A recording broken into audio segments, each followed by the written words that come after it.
So இப்லீஸ் பற்றி ஒரு complete case study தாங்க நம்ம பார்க்க போகிறோம். இப்லீஸுடைய வீழ்ச்சி ஒரு ஆன்மீக கேஸ் ஸ்டடின்னு கூட சொல்லலாம். ஒரு உயர்ந்த நிலையிலிருந்து அகல பாதாளத்துக்கு போன ஒரு நபரை பற்றி நம்ம பார்க்க போகிறோம். குரானுடைய ரொம்ப பெரிய சைக்காலஜிக்கல் ஸ்பிரிச்சுவல் கேஸ் ஸ்டடி என்று சொல்லலாம். ஸோ அன்புள்ள சகோதரி, இன்னைக்கு நாம ஒரு மனிதனை பற்றி அல்ல, மனிதனை வழி தவற செய்யக்கூடிய ஒரு ஜின்னை பற்றி பார்க்க போகிறோம். அது சம்மந்தமான ஒரு கேஸ் ஸ்டடியை பார்க்க போகிறோம். அவனுடைய பேர் தான் இப்லீஸ். அவன் வந்து அல்லாவை அறியாதவன்லாம் இல்லை, அல்லாவை பற்றி நன்கு அறிந்தவன். அல்லாவுடைய சிஃபாத்துகள், அஸ்மாக்களை, அதாவது பெயர்கள், பண்புகளை அறிந்தவன். ஒருபோதும் அவன் அல்லா இல்லை என்றெல்லாம் மறுக்கல. அவன் அல்லா கிட்ட பேசினான், மேலும் ஜன்னத்துல அல்லாவுடைய கட்டளையை கேட்டான். ஆனா ஒரு கட்டத்துல அவனுக்குள்ள ஒரு பெருமை வந்து அல்லாவுடைய கட்டளைக்கு கீழ்ப்பழுதை விட்டு மேலாகிவிட்டான். ஸோ இதுதான் இந்த கேஸ் ஸ்டடியோட பெரிய லெசன் என்று சொல்லலாம். இப்லீஸ் யாருன்னு கேட்டீங்கன்னா, கேனமினல் ஜின்னி ஃபஃபஸக அன் அம்ரி ரப்பிஹி, ஜின்கள்ல ஒருவராக அவன் இருந்தான். பின்னர் தன் இறைவனுடைய கட்டளையை அவன் மீறினான். சூரத்துல் கஹஃப்ல நம்ம பார்க்கலாம் இல்லைங்களா, 50வது வசனம். எனவே இப்லீஸ் ஒரு மலக்காக இருந்தான்னு சொல்லி சிலர் சொல்லுவாங்க, ஒரு ஃபாலன் ஏஞ்சல் அப்படின்லாம் சொல்லுவாங்க மாற்று மதத்துல. அதுக்கெல்லாம் எந்த ஆதாரமும் கிடையாது. நல்லா தெளிவா சொல்லிட்டான், அவன் வந்து ஜின் இனத்தை சேர்ந்தவன் என்று. ஸோ அவன்கிட்ட இருந்த மிகப்பெரிய ப்ராப்ளம் என்னன்னு சொல்லி கேட்டிங்கன்னா, ஆதம் அலைஹிஸ்ஸலாமை படைத்த போது மலக்குகள்கிட்ட ஆதமுக்கு சுஜூத் செய்யுமாறு அல்லாஹ் கட்டளையிட்டான். எல்லாருமே கீழ்ப்படிஞ்சாங்க, இப்லீஸை தவிர. ஆனா ஹைரும் மின்ஹு என்று சொன்னான், நான் அவனை விட சிறந்தவன் சொன்னான். அதுக்கான காரணத்தையும் அவன் சொன்னான் இல்லைங்களா, ஆனால் தவறான ஒரு காரணம். ஹலக்தனி மின்னார் ஹலக்தஹு மின் தீன் என்று சொன்னான். என்னெல்லாம் நீ நெருப்புல இருந்து படைச்ச, அவனை நீ களிமண்ணிலிருந்து தான் படைச்ச. ஸோ அவன் சொல்ல வர அந்த கியாஸ், அந்த ரீசனிங் என்னன்னா, நெருப்பு மண்ணை விட சிறந்ததுன்னு சொல்லி சொன்னான். அது தவறான பாத்திலான ஒரு கியாஸ். ஸோ இது வெறும் ஒரு டிசோபீடியன்ஸ் அப்படின்னு கூட சொல்ல முடியாதுங்க. எனக்கு கட்டளை பிடிக்கல என்பதால் நான் அவன் ஏத்துக்கல அப்படின்னு சொல்ல முடியாது. அவன் செஞ்ச மிகப்பெரிய தவறு என்னன்னா, அல்லாஹ்வுடைய கட்டளையை நான் மதிப்பிடுகிறேன் என்று அவன் சொன்னது. அல்லாஹ் சஜ்ஜா செய்யினா செஞ்சுட்டு போயிட வேண்டியது. அதான் இப்லீஸ் ஏன் என்று கேட்டான். நான் அவனை விட சிறந்தவன் சொல்லி வாதம் பண்ணான். இதுதான் கிபர், அதாவது உள்ளத்துல இருக்கக்கூடிய அந்த பெருமை. ஸோ அவன்கிட்ட இன்டெலிஜென்ஸ் இருந்தது, இருந்தாலும் கைடன்ஸ் இல்லை. ஸோ இப்லீஸ் வந்து ஒரு மிகப்பெரிய இன்டெலெக்சுவல் மிஸ்டேக்கை செஞ்சான்னு சொல்லலாம். அவன் கம்பேரிசன் பண்ணான், நெருப்பு கிளேவை விட, களிமண்ணை விட சிறந்தது அப்படின்னு சொல்லி. எனவே இப்லீஸ் ஆதமுடைய சிறந்தவன் சொல்லி அவன் ஒரு ஈக்குவேஷனை கொண்டு வந்தான். அவன் என்ன மறந்துட்டானா, மதிப்பு வந்து மெட்டீரியல்ல கிடையாது, அல்லாவின் கட்டளைக்கு கீழ்ப்படியது தான் உள்ளது. இதைத்தான் அவன் மறந்த பெரிய தவறான ஒரு விஷயம். இது இன்னைக்கு இருக்கக்கூடிய மனிதர்களுக்கு மிகப்பெரிய ஒரு லெசன் இல்லைங்களா. என்கிட்ட அதிக நாலேஜ் இருக்கு, நான் அதிகமா படிச்சிருக்கேன், என்னுடைய ரீசனிங் பெஸ்டா இருக்கும், எனக்கு இந்த ரூலிங் புரியல என்று ஒரு அல்லாவுடைய அந்த வஹியையே தன்னுடைய இன்டெலெக்டால ஜட்ஜ் செய்ய ஆரம்பிச்சாருன்னா, அது இப்லீஸுடைய மைண்ட் செட்டுக்கு ஆபத்தான நெருக்கம் ஆயிடுங்க. இப்லீஸுக்கு ஈக்குவல் ஆயிடுவார் அவர். ஸோ இப்லீஸுடைய ஃபெயிலியர் அனாலிசிஸ் என்னன்னு பார்த்தீங்கன்னா, ஒரு கேஸ் ஸ்டடி போல தான்.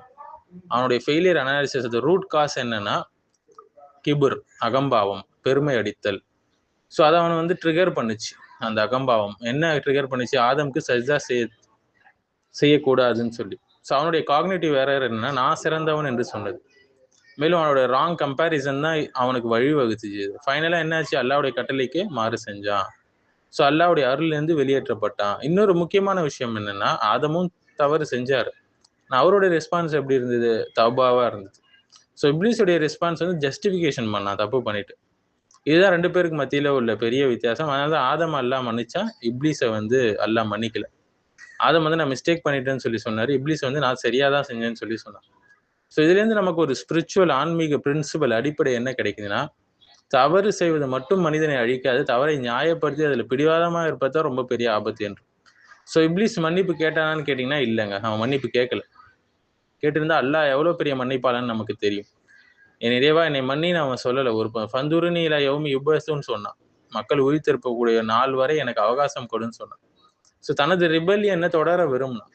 ஸோ அவனுடைய மிஷன் என்ன ஆனதுன்னு சொல்லி கேட்டிங்கன்னா, அவன் மனிதனை நேரடியாக ஃபோர்ஸ் செய்ய முடியாது, ஆனால் வஸ்வாசை ஏற்படுத்துகிறான், டெம்டேஷன் பண்ணுறான், மனசுக்குள்ள நிறைய டவுட்ஸை உருவாக்குறான், அவன் ஆசையை அழகாக காட்டுறான். ஸோ அல்லாஹ் சொல்கிறான், இன்ன கைத ஷைத்தானிக்கான துவைஃபா, நிச்சயமாக ஷைத்தானுடைய சூழ்ச்சி பலவீனமானதுன்னு அல்லாஹ் சொல்கிறான்.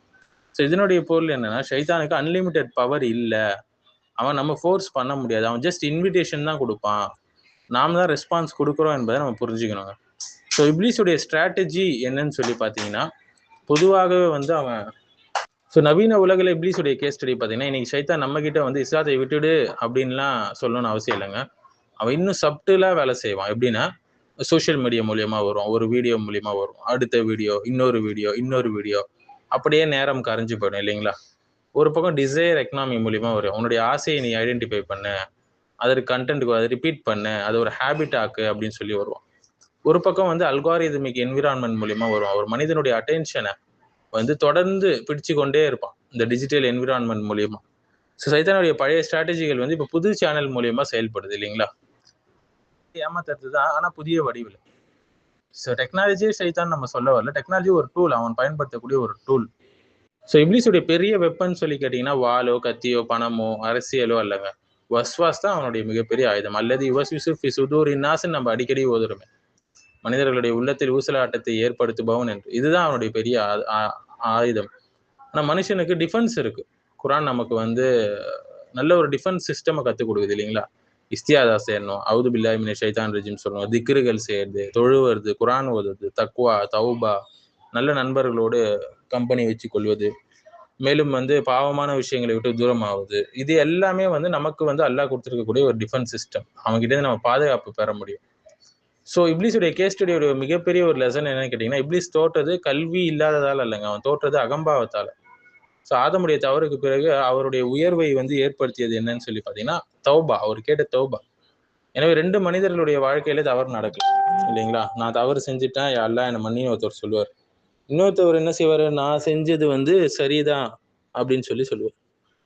ஸோ முதல் மனிதன் திரும்ப முடியும், ஆனா 2வது மனிதன் ஈகோவுக்குள்ளே சிக்கிக்கொள்வான். ஸோ நாமே ஆடிட் செய்வோம். இப்லீஸோடைய கேஸ் ஸ்டடியை மற்றவர்களை ஜட்ஜ் செய்வதற்காக படிக்கக்கூடாது. நம்மளை நம்ம ஆடிட் பண்ணிக்கணும், அதற்காக படிக்கணும். நான் வந்து கரெக்ஷனை ஏற்றுக்கொள்கிறேனா என்ற கேள்வி கேட்கணும். என்னுடைய ஒப்பீனியை குரான் சுன்னாக்கு மேலே வைக்கிறேனா என்பதை கேட்கணும்.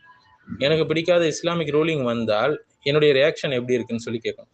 நான் தவறு செஞ்ச ஜஸ்டிஃபை பண்றேனான்னு பார்க்கணும், அல்லது தௌபா செய்யறேனான்னு சொல்லி பார்க்கணும். மற்றவர்களிட நான் சிறந்தவன் என்று உள்ளுக்குள்ள நினைக்கிறேனான்னு பார்க்கணும். ஸோ இப்லீஸுடைய கேஸ் ஸ்டடி வந்து ஒரு பழைய கதை கிடையாதுங்க. இது ஒரு ஒவ்வொரு மனிதருக்கும் உள்ள ஒரு ஸ்பிரிச்சுவல் வார்னிங் சிஸ்டம் என்று சொல்லலாம். இப்லீஸ் சொன்ன வார்த்தை ஆனா ஹைரோன் மின்ஹு, நான் அவனை விட சிறந்தவன் என்பது. ஸோ ஒரு முஸ்லீமுடைய ஆட்டிடியூட் என்னவா இருக்குன்னா, ரப்பிக் ஃபிர்லி யா அல்லாஹ், இறைவா என்னை மன்னிப்பேயாக என்று சொல்லணும். ஸோ இப்லீஸை வந்து ப்ரைடை சூஸ் பண்ணா, ஆதம் தௌபாவை சூஸ் பண்ணாங்க. அதனால தான் ஆதம் வெற்றி பெற்றாங்க. ஸோ அதனால நம்முடைய வாழ்க்கையில இருக்கக்கூடிய மிகப்பெரிய கேள்வி என்ன, நான் ஒருபோதும் தவறு செய்வது இல்லையா என்பது கிடையாது என் கேள்வி. தவறு செஞ்ச பிறகு நான் இப்லீஸை போல ஜஸ்டிஃபை பண்றேனா, அல்லது ஆதம் அலை இஸ்லாமை போல தௌபாவின் பக்கம் போறேனா என்பதுதான் முக்கியம். ஸோ இதுதான் இப்லீஸுடைய கேஸ்டுடைய மிகப்பெரிய லெசனுங்க. இப்லீஸுடைய ஸ்ட்ராட்டஜிக்கு எதிராக நம்ம செயல்படணும். ஒரு கவுண்டர் ஸ்ட்ராட்டஜி தான் நம்ம இஸ்தியாதா கேட்கறது, திக்ர் செய்யறது, குரான் செய்யறது, தொழுகை எல்லாமே. ஸோ இது வந்து ஒரு சுருக்கமான தியாலஜிக்கல் ஸ்பிரிச்சுவல் கேஸ் ஸ்டடிங்க. ஸோ முக்கியமான ஆதாரங்கள் குரான் சுன்னா. துணை ஆதாரங்கள்னு பார்த்தீங்கன்னா கிளாசிக்கல் தப்சீர். சப்ஜெக்ட் ப்ரொஃபைல் வந்து இப்லீஸ் யார் என்பதை நம்ம பார்க்க போறோம். அவனுடைய கேஸ் ப்ரொஃபைல், அவருடைய அடிப்படை வந்து நம்ம ஆல்ரெடி நம்ம பார்த்துட்டோம். அவனுடைய பேர், அவனுடைய இனம் எல்லாமே நம்ம பார்த்துட்டோம் இல்லைங்களா? இந்த கிரிட்டிக்கல் இன்சிடென்ட்டே நம்ம பார்த்துட்டோம். அவன் வந்து மறுத்தது சஜா செய்ய. ரூட் காஸ் அனாலிசிஸையும் பார்த்துருக்கோம். முக்கியமான காரணம் என்ன அவன் வந்து அப்படி மறுத்ததுக்கு என்பதையும் நம்ம பார்த்துட்டோம். ஸோ வந்து காக்னிட்டிவ் எரர்னு பார்த்தோம். இப்லீஸ் செய்த தவறு சிந்தனை தவறு என்பதையும் நம்ம பார்த்துட்டோம். தவறான கம்பேரிசன் அவன் பண்ணான். நெருப்பு உயர்ந்து டயக்னோசிஸ் என்னன்னு பார்த்தீங்கன்னா, ஒரு வெளிப்படையான பிரச்சனை அவன்கிட்ட அவன் அந்த கட்டளையை மறுத்தான். அதுக்கு உடனடியாக அவன் சொன்ன காரணம் வந்து நான் சிறந்தவன் என்பது. அவனுடைய அடிப்படை ஆன்மீக நோய் என்னன்னு பார்த்தீங்கன்னா கிபுர், அகம்பாவம். சிந்தனை ரீதியாக அவன் செஞ்ச தவறு வந்து தன் படைப்பு பொருளை வச்சு தன் மேன்மையை நிர்ணயிக்கிறது. ஸோ இறுதி முடிவு அவன் கேட்ட வழி கேட்டது மட்டும் இல்லாமல் மற்றவர்களையும் வழிகெடுக்க அவன் வந்து தயாராயிட்டான் என்று சொல்லலாம். ஸோ த எஸ்கலேஷன், அதாவது பிரச்சனை எப்படி பெருசாச்சுன்னு சொல்லி பார்த்தீங்கன்னா, இப்லீஸுடைய வீழ்ச்சி ஒரு செயின் ரியாக்ஷன் மூலியமா பார்க்கலாங்க. ஃபர்ஸ்ட் அல்லாவுடைய கட்டளை, பிறகு அந்த அவனுடைய ஈகோ, அதனால தவறான கம்பேரிசன் பண்ணான், நான் சிறந்தவன் சொன்னான், அல்லாவுடைய கட்டளை அடுத்து மறுக்கிறான், அடுத்து தவறை நியாயப்படுத்துறான், தௌபா செய்ய மறுக்கிறான், ஸோ மனிதர்களை வழிகெடுக்க முடிவு செய்கிறான். ஸோ இதுதான் அந்த ஸ்பிரிச்சுவல் எஸ்கலேஷன் மாடல் என்று சொல்லலாம். ஸோ மனித குலத்திற்கு எதிரான ஒரு போராட்டம், டிக்ளரேஷன் ஆஃப் வார் அவன் சொன்னான் இல்லைங்களா? உக்வி அன்னஹும் அஜ்மாயின் சொன்னான், நிச்சயமாக நாம் அவர்கள் அனைவரையும் வழிகெடுப்பேன் என்று சொன்னான். ஸோ சைத்தானுடைய டார்கெட் வந்து வெறுமனே பாவம் செய்ய வைக்கிறது மட்டும் இல்லைங்க, நேரான பாதையிலேருந்து மனிதனை திசை திருப்பது தான் அவனுடைய மெயினான திட்டம். ஸோ ஷைத்தானுடைய ஆப்ரேட்டிங் மாடல் என்னன்னு பார்த்தீங்கன்னா, ஷைத்தான் மனிதனை ஃபோர்ஸ் பண்ணலை, அவனுடைய வஸ்வாஸ் மூலியமாக டெம்டேஷன் பண்றது, அதை அழகாக்கி காட்டுறது பாவங்களை, பிறகு ரேஷனலைஸ் பண்ண வைக்கிறது, பின்னர் ரிப்பீட் பண்ண வைக்கிறது எல்லாத்தையும். ஸோ ஃபைனல் கேஸ் ஃபைண்டிங்ஸ் என்னன்னு பார்த்தீங்கன்னா, இறுதி ஆய்வு முடிவுகள் வந்து, ஸோ அல்லாவை பற்றிய அறியாமை மட்டும் கிடையாது அவன்கிட்ட, அவன் நல்லா அறிந்திருந்தான். 2வது ஃபைண்டிங்ஸ் என்னன்னா, அவன் தன்னுடைய ரீசனிங்கை வந்து டிவைன் கமாண்டுக்கு எதிராக நிறுத்தினான். 3வது ஃபைண்டிங் என்னன்னு பார்த்தீங்கன்னா, கிபுர் அவனுடைய வீழ்ச்சியில ரொம்ப முக்கிய மைய பகுதி வகிக்குது. 4வது ஃபைண்டிங்ஸ் என்னன்னு பார்த்தீங்கன்னா, தவறுக்கு பிறகு அவன் தௌபா செய்யாம ஜஸ்டிஃபிகேஷன் பண்ணான். 5வது ஃபைண்டிங் வந்து தனது ரிபல்லியனை நிறுத்தாம மனிதர்களை வழிகெடுக்க திட்டமிட்டுட்டான். 6வது ஃபைண்டிங் வந்து ஆதமுடைய வெற்றி வந்து தவறே இல்லாத வாழ்க்கையில இல்ல, தவறுக்கு பிறகு தௌபா செய்யறதுல இருக்கு. ஃபைனலா இருக்கக்கூடிய ரிசர்ச் கன்க்ளூஷன் என்னன்னா, இந்த கேஸ் ஸ்டடியில மைய கண்டுபிடிப்பு என்னன்னா, இப்லீஸுடைய வீழ்ச்சி வெறும் அறிவின்மையின் காரணமாக மட்டும் இல்ல, அல்லாஹ்வின் கட்டளைக்கு முன்னாடி அவன் தன் அகம்பாவத்தை தன்னுடைய காட்டினதுதான், அதனுடைய விளைவு தான்.